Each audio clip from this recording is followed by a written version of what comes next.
ಈ ಎಪಿಸೋಡ್ ಅಲ್ಲಿ ಯಾವ ಕಲರ್ನ ಯೂಸ್ ಮಾಡೋದ್ರಿಂದ ಲಕ್ಕಿಯಾಗಿ ಕನ್ವರ್ಟ್ ಆಗುತ್ತೆ ನಮ್ಮ ಮೊಬೈಲ್ ಕೇಸ್ದು, ಜೊತೆಗೆ ಯಾವ ಸಿಂಬಲ್ನ ಯೂಸ್ ಮಾಡೋದ್ರಿಂದ ಮನಿಯನ್ನು ಸಹ ಅಟ್ರಾಕ್ಟ್ ಮಾಡ್ಬೋದು ಈಸಿ ವೇ ಅಲ್ಲಿ, ಜೊತೆಗೆ ಮೊಬೈಲ್ನ ಯಾವ ಡೈರೆಕ್ಷನ್ ಅಲ್ಲಿ ಇಟ್ಟು ನಾವು ಚಾರ್ಜ್ ಮಾಡೋದ್ರಿಂದ ಮೊಬೈಲು ತುಂಬಾ ಚೆನ್ನಾಗಿ ಅದರ ಒಂದು ಬ್ಯಾಟ್ರಿ ಬ್ಯಾಕಪ್ ಚೆನ್ನಾಗಿರುತ್ತೆ, ಜೊತೆಗೆ ಪಾಸಿಟಿವಿಟಿ ಆಪರ್ಚುನಿಟಿ ಲೈಫಲ್ಲಿ ಪಾಸಿಟಿವಿಟಿನ ಅಟ್ರಾಕ್ಟ್ ಮಾಡ್ಬೋದು.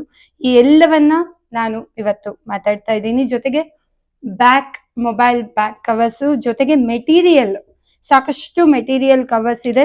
ಸೊ ಯಾವುದನ್ನ ಯೂಸ್ ಮಾಡೋದ್ರಿಂದ ನಮಗೆ ಲಕ್ ಸಿಗತ್ತೆ, ಜೊತೆಗೆ mobile wall paper is also very very important. ಯಾಕೆ ಅಂದ್ರೆ 24/7 ನಮ್ಮ ಕೈಯಲ್ಲಿ ಮೊಬೈಲ್ ಇರುತ್ತೆ.